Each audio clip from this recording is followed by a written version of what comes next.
बिस्मिल्लाहिर्रहमानिर्रहीम। अस्सलाम वालेकुम viewers, welcome to my YouTube channel. आज मैं आपके साथ शेयर करूंगी कीमा भरी मिर्ची के पकोड़े। मिर्ची पकोड़ा तकरीबन सबको ही पसंद होता है और अमूमन हर घर में बनता है, लेकिन आज आपने ये मेरी रेसिपी ट्राई करनी है। आई होप गाइस कि आपको पसंद आएगी। साथ में मैंने ये चटनी बनाई है जो कि अमूमन अगर हम मिर्ची के पकोड़े बाज़ार से ख़रीदें तो हमें साथ में मिलती है। अगर आपको चटनी की रेसिपी चाहिए तो वो भी मेरे चैनल पर मौजूद है, उसका लिंक मैं आई बटन में दे दूँगी, आप उसे भी ट्राई कर सकते हैं।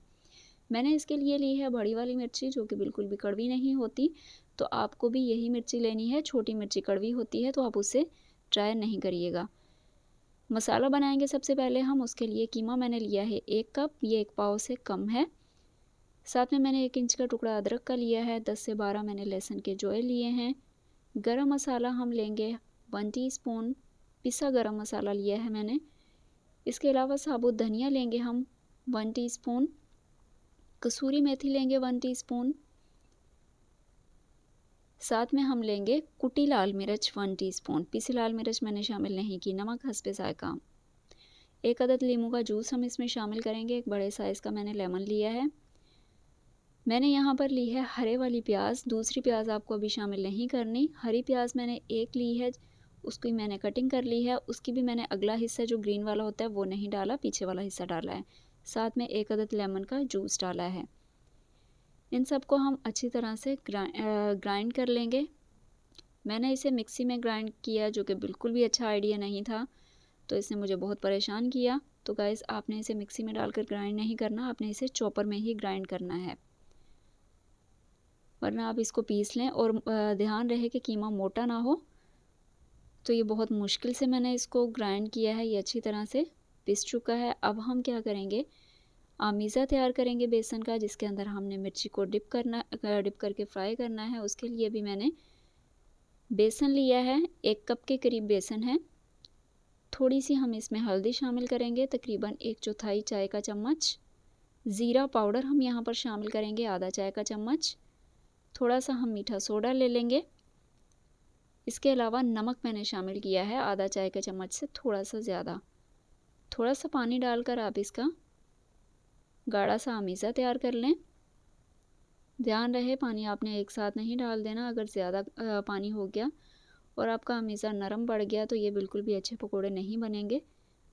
मैंने देखें इस तरह से गाढ़ा सा आमीज़ा तैयार किया है। अब हम क्या करेंगे, जो मसाला हमने बनाया था, पीसा था, उसको हम फ्राई कर लेंगे। चूँकि ये कीमा है और जब हम मिर्ची को फ्राई करेंगे तो ये अच्छी तरह से कुक नहीं होगा, इसलिए मैंने पहले एक फ्राई पैन के अंदर बिल्कुल थोड़ा सा 2 चम्मच के करीब मैंने ऑयल लिया है। उसमें मैंने जो कीमे का अमीज़ा मैंने पीसा था उसको मैंने इसमें फ्राई कर लिया है। ध्यान रहे कि आपको मीडियम नहीं बल्कि लो फ्लेम पर इसको फ्राई करना है। चूँकि ये अच्छी तरह से पिसा हुआ है, अगर आपने फ्लेम को हाई किया या फिर मीडियम रखा तो ये जल जाएगा। फ्लेम को बिल्कुल लो रखिएगा। और यहाँ पर अब हम एक बड़े साइज़ का प्याज शामिल करेंगे, जिसे मैंने बिल्कुल बारीक क्रश किया है। प्याज बिल्कुल बारीक होना चाहिए। प्याज डालने के बाद हम इसे सिर्फ 1 से 2 मिनट के लिए कुक करेंगे। हमने प्याज को बहुत ज़्यादा सॉफ्ट नहीं करना, मीन्स कि गलाना नहीं है। हल्का सा सॉफ्ट होने पर ही हम चूल्हे को बंद कर देंगे और हमीज़ा हमारा तैयार है। इसके लिए मैंने मिर्ची ली है बड़े वाली। ये मिर्ची कड़वी नहीं होती है और ये मिर्ची अमूमन पकोड़ों के लिए इस्तेमाल होती है। अब हम मिर्ची के सेंटर में कट करेंगे और इसके बीज निकाल लेंगे। इसी तरह से सारी मिर्चों को कट करके मैंने इसके बीज निकाल लिए हैं। अब हम इसके अंदर अपना अमीज़ा भरेंगे जो कि हमने मसाला तैयार किया था। सारी मिर्चों के अंदर इसी तरह से मैंने मसाला भर लिया है।